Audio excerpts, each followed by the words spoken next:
பல்லாண்டு பல்லாண்டு பல்லாயிரத்தாண்டு பல கோடி நூறாயிரம் மல்லாண்டு தின்தோள் மணிவண்ணாவுன் சேவடி செவ்வி திருக்காப்பு உன் சேவடி செவ்வி திருக்காப்பு.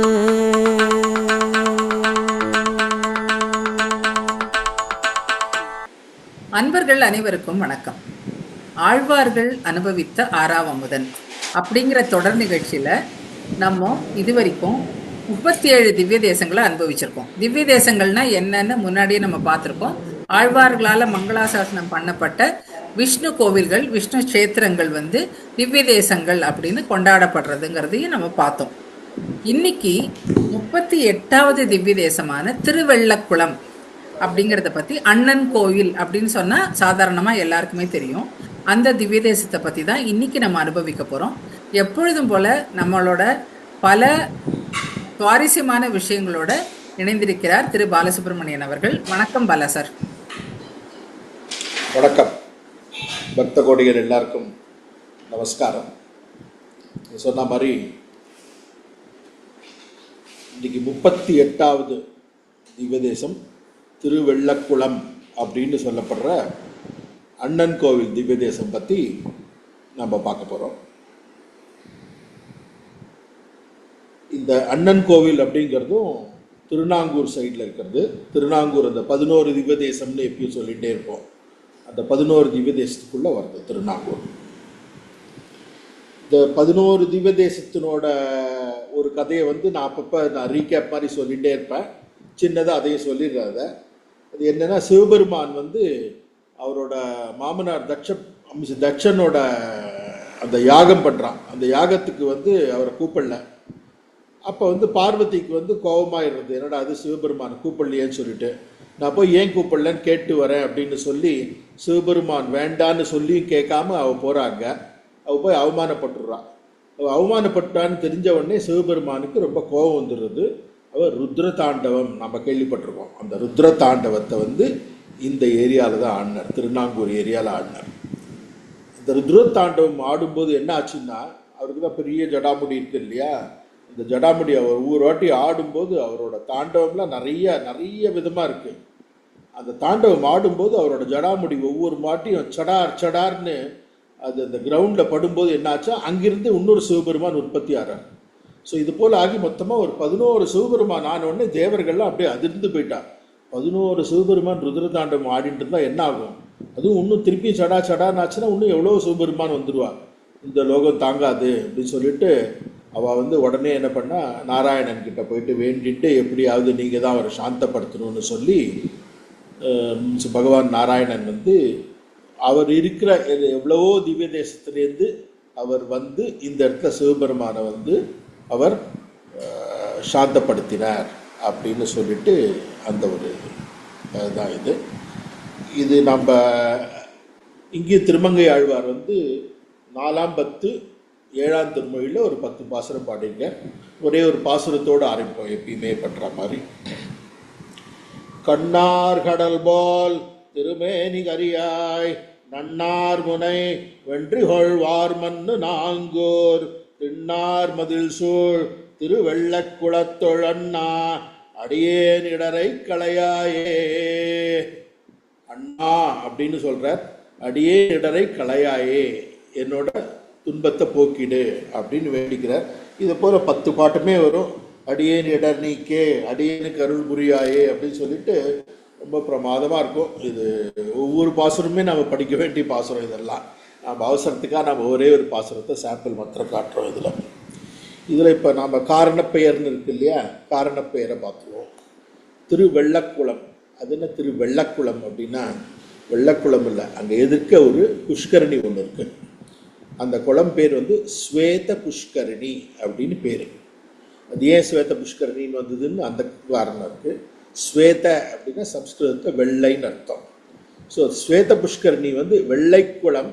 அது மருவி வெள்ளக்குளம்னு நம்ம ஊரில் எல்லா இதுவும் மருவி வரா மாதிரி அதுவும் அப்படி ஆயிடுத்து.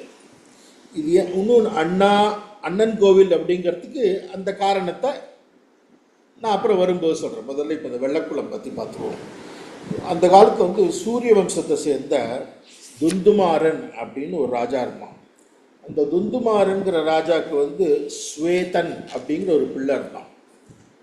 அந்த ஸ்வேதன் பிள்ளையை பற்றி அங்கே இருக்கிற அந்த ஜாதகம் பார்க்குறவாள்லாம் வந்து அவனுக்கு 9 வயசில் ஒரு பெரிய கண்டம் இருக்குது, அதுலேருந்து அவன் மீளவே முடியாது, உங்கள் பிள்ளை அவன் வந்து மரணிச்சுடுவான் அப்படின்னு அவள் சொல்கிறான். அந்த சாஸ்திரங்கள்லாம் தெரிஞ்சவா சொல்கிறான். தெரிஞ்ச உடனே அவனுக்கு என்ன பண்ணுறதுன்னு தெரில. அவனோட குரு வந்து வசிஷ்டர், அந்த காலத்தில் இருந்திருக்காங்க. ஸோ வசிஷ்டர் கிட்ட போய் கேட்டிருக்கான் என்ன பண்ணுறது அப்படின்னு சொல்லிட்டு. அவர் சொல்லியிருக்கார், இந்த இடத்துக்கு, இந்த திருவள்ளக்குளம் ஆகிய இந்த இடத்துக்கு போயிட்டு அங்கே வந்து ஆயுள் விருத்தி மந்திரம், ஆயுள் விருத்தி மந்திரம்ங்கிறது வந்து இந்த மிருத்யுஞ்ச மந்திரம் அப்படிம்பாங்க. இந்த மிருத்யுஞ்ச மந்திரத்தை சொன்னாக்க இந்த மரணகண்டத்தை போக்கிக்கலாம் அப்படின்னு அவர் சொல்கிறார். அப்போ வந்து இந்த மருத்தாசிரமம் அப்படின்னு இருக்குது, அங்கே மருத்தமு ரிஷி அப்படின்னு ஒருத்தர் இருக்கார். ஸோ அந்த இடத்துக்கு வந்து அந்த ஸ்வேதன் என்ன பண்ணுறான், அந்த புஷ்கரணியில் ஸ்நானம் பண்ணிவிட்டு அந்த மருத்த ரிஷிக்கிட்ட அந்த மிருத்யுஞ்ச மந்திரம் அதை அவர்கிட்ட உபதேசம் வாங்கிட்டு இந்த தெற்கு கரையில் ஒரு வில்வமரம் இருக்கான். இந்த தெற்கு கரை வில்வமரத்தை அது கீழே உட்காந்துட்டு வடக்கு முகமாக உட்காந்துட்டு 1 மாதம் கடுந்தவம் இருந்தானா. அந்த 1 மாதம்தான். அந்த 1 மாதங்கிறது வந்து ஐப்பசி சுக்லபக்ஷ தசமி அதுலேருந்து கார்த்திகை சுக்லபக்ஷ ஏகாதசி, அது மட்டும் 1 மாதம் கடுந்தவம் இருந்தான்.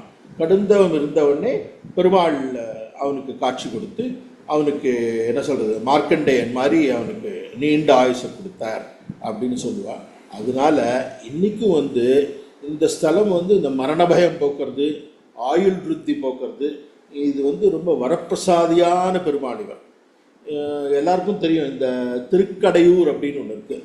திருக்கடையூருங்கிற ஸ்தலம் வந்து அது வந்து சிவபெருமான் ஸ்தலம். நிறையா பேர் இந்த 60ஆம் கல்யாணம், 70ஆம் கல்யாணம், 80ஆம் கல்யாணம் எல்லாத்துக்கும் அந்த இடத்துல போய் பண்ணிப்பேன். அதே போல் எல்லா வைஷ்ணவர்கள்லாம் எல்லாரும் வந்து 60, 70, 80 பண்ணிக்கிறது எல்லாம் இந்த ஸ்தலத்தை ரொம்ப ரொம்ப பிரசித்தம். இன்ஃபேக்ட் நான் ரொம்ப வருஷத்துக்கு முன்னாடி நான் இந்த கோவில் பக்கம் போன போது, அந்த அண்ணன் கோவில் பக்கம் அங்கே ஒரு விஷ்ணு சஹஸ்ரநாம பாராயணத்துக்காக போன போது ஒரே கல்யாண மண்டபமாக இருந்தது. எனக்கு ஒன்றுமே புரியல. இவ்வளோ இத்தினூண்டு கிராமம், இதில் என்ன இவ்வளோ 25 கல்யாண மண்டபம் இருக்குது அப்படின்னு சொல்லிட்டு எனக்கு ஒன்றும் புரியல. கேட்டபோது சொன்னால், இது போல் சுவாமி எல்லோரும் வந்து 60, 70, 80க்காக வருவா, அதனால இந்த கல்யாண மண்டபம் எல்லாம் அதில் தான் ஓடிட்டுருக்கு. வீடோட ஜாஸ்தி கல்யாண மண்டபம் இருக்கா மாதிரி இருக்கும் அந்த இடத்துல, அவ்வளோ கல்யாண மண்டபம் இருக்காங்க. அதனால இது பிரசித்தம். இங்கே எல்லாருக்கும் தெரியும். அதே போல் சைவர்களில் பார்த்தீங்கன்னா வைத்தீஸ்வரன் கோவில் அப்படின்னு இருக்குது, இந்த உடம்பெல்லாம் சரியாகிறதுக்கு அதுக்கெல்லாம். அதே போல் வைஷ்ணவர்களில் வந்து வைத்திய வீரராகவ பெருமாள்னு திருவள்ளூரில் இருக்கா. அங்கே எல்லாருக்கும் தெரியும். அங்கே போய் அந்த தடாகத்தில் வந்து நம்ம குளத்தில் வந்து அந்த வெள்ளம் கரைச்சிட்டு வருவா, அவளுக்கு உடம்பு சரியாகும் அப்படின்பா. அதை போல் இருக்குது. இன்னொன்று வந்து இந்த அண்ணா அண்ணான்னு சொல்கிறது இல்லையா, இங்கேயும் அண்ணான்னு சொல்லுவா. இன்னொரு இடத்துல உங்களுக்கு தெரியும், விண்ணகரம் உப்பிலி அப்பனையும் வந்து திருப்பதி பெருமாளோட அண்ணாவா அப்படின்னு, திருப்பதி பெருமாளோட அண்ணான்னு சொல்லுவா. நிறைய பேர் வந்து திருப்பதி போக முடியாதவா வந்து இங்கேயே அந்த பிரார்த்தனையை பண்ணலாம் அப்படின்பா. ஸோ இதே போலயே இன்னும் 2 இடமும் இருக்குது. அது என்னென்னா, அது ஆக்சுவலாக திவ்யதேசம் இல்லை, இந்த குணசீலம் இருக்குது இல்லையா, குணசீலமும் இதே போல் திருப்பதி பெருமாளோட அண்ணாவா சொல்லுவாளாம். இன்னொன்று கரூர்கிட்ட தான் தோன்றிய மலை அப்படின்னு இருக்குது, அங்கே இருக்கிற பெருமாளும் அவள் 2 பேர் திவ்யதேசம் இல்லை, அவளையும் வந்து இது போல் வெங்கடேச பெருமாளோட அண்ணாவா எல்லாரும் சொல்லுவாள். ஸோ இந்த மாதிரி இருக்குது. இதில் வந்து இங்கே பார்த்தீங்கன்னா இந்த ஸ்வேதனுக்கு தான் அவர் வந்து காட்சி கொடுத்து அவரை சரியாக்கிட்டார். அது இங்கே திருமங்கை ஆழ்வார் வந்து இந்த வேங்கடவனை வந்து இந்த ஸ்தலத்தை அப்படியே பார்க்குற மாதிரி வேங்கடவனே இத்தலத்தில் எழுந்திருக்கிறதாவும், ஸ்ரீனிவாச பெருமாளை இந்த பெருமாளை அண்ணன் அப்படின்னு அவர் விவரிக்கிறார்.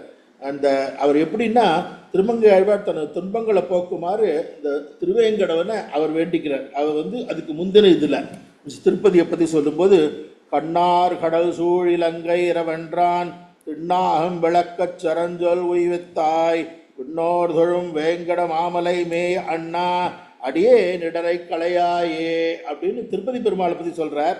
அப்படி சொல்லிட்டு அவர் துன்பத்தை போக்குன்னு சொல்லிட்டு அதுக்கப்புறம் திரு வெள்ளக்குளத்து பெருமாள் வரும்போது திருப்பியும் கண்ணார் கடல் போல என்ற சொற்றொடராடலையே அவர் மங்களாசாசனத்தை ஆரம்பித்து இந்த பெருமாளையும் அண்ணா அடியே நிடரை கடையாயே, இப்போ நான் சொன்னாடினேன் இல்லையா, அந்த இதில் வந்து அண்ணா அடியே நிடரை களையாயே அப்படிங்கிறார்.